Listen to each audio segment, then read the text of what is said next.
حضرت عبد الواحد بن زید رحمۃ اللہ علیہ جو مشائخ چشتیہ کے سلسلے میں مشہور بزرگ ہیں، فرماتے ہیں کہ ہم لوگ ایک مرتبہ کشتی میں سوار جا رہے تھے۔ ہوا کی گردش نے ہماری کشتی کو ایک جزیرے میں پہنچا دیا اور ہم نے وہاں ایک آدمی کو دیکھا کہ وہ بت کو پوج رہا ہے۔ میں نے اس سے پوچھا کہ تو کس کی پرستش کرتا ہے؟ اس نے اس بت کی طرف اشارہ کیا۔ ہم نے کہا تیرا معبود خود تیرا بنایا ہوا ہے، اور ہمارا معبود ایسی چیزیں بنا دیتا ہے جو اپنے ہاتھ سے بنایا ہوا ہو وہ پوجنے کے لائق تو نہیں۔ اس نے کہا تم کس کی پرستش کرتے ہو؟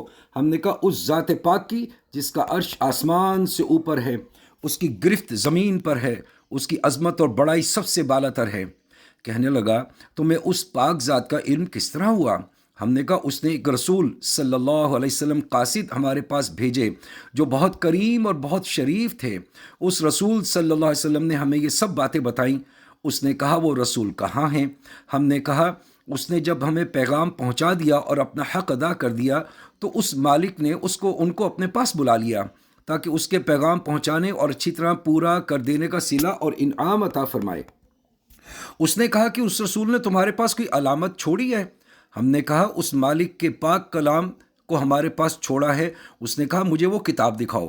ہم نے قرآن پاک لا کر اس کے سامنے رکھا۔ اس نے کہا میں تو پڑھا ہوا نہیں ہوں، تم مجھے اس میں سے کچھ سناؤ۔ ہم نے ایک سورت سنائی، وہ سنتے ہوئے روتا رہا یہاں تک کہ وہ سورت پوری ہو گئی۔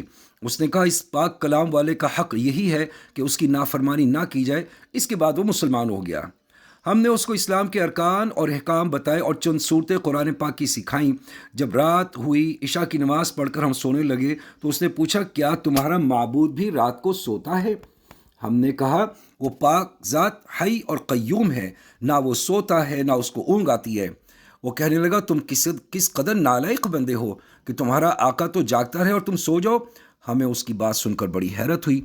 جب ہم اس جزیرے سے واپس ہونے لگے تو کہنے لگا مجھے بھی اپنے ساتھ لے چلو تاکہ میں دین کی باتیں سیکھوں۔ ہم نے اس کو اپنے ساتھ لے لیا، اور جب ہم شہر عبادان میں پہنچے تو میں نے اپنے ساتھیوں سے کہا کہ یہ شخص نو مسلم ہے، اس لیے اس کی کچھ معاش کا فکر کرنا چاہیے۔ ہم نے کچھ درہم چندہ کیا، اس کو دینے لگے۔ اس نے پوچھا یہ کیا ہے؟ ہم نے کہا کچھ درہم میں تم کو دیتا ہوں، اس کو اپنے خرچ میں لے آنا۔ کہنے لگا لا الہ الا اللہ، تم لوگوں نے مجھے ایسا رستہ دکھایا جس پر خود بھی نہیں چلتے۔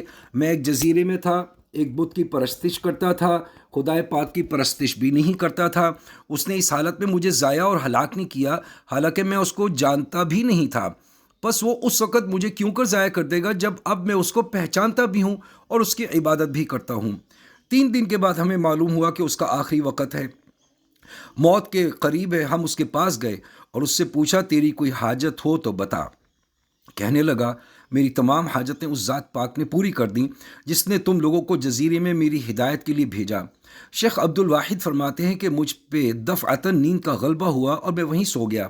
میں نے خواب میں دیکھا کہ ایک نہایت سرسبز شاداب باغ ہے، اس میں ایک نہایت نفیس قبہ بنا ہوا ہے، اس میں ایک تخت بچھا ہوا ہے، اور اس تخت پر ایک نہایت حسین لڑکی کہ اس جیسی خوبصورت عورت کبھی نہ دیکھی ہوگی یہ کہہ رہی ہے خدا کے واسطے اس کو جلدی بھیج دو۔ اس کے اشتیاق میں میری بے قراری حد سے بڑھ گئی۔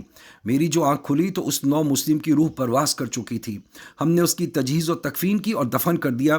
جب رات ہوئی تو میں نے وہی باغ اور وہی قبہ اور تخت پر وہی لڑکی اس کے پاس دیکھی، اور وہ یہ آیت شریفہ پڑھ رہا تھا والملائکۃ یدخلون علیہم من کل باب، جس کا ترجمہ یہ ہے کہ اور فرشتے ان کے پاس ہر دروازے سے آتے ہوں گے اور ان کو سلام کرتے ہوں گے، جو ہر قسم کی آفت سے سلامتی کا مژدہ ہے، اس وجہ سے کہ تم نے صبر کیا اور دین پر مضبوط جمے رہے۔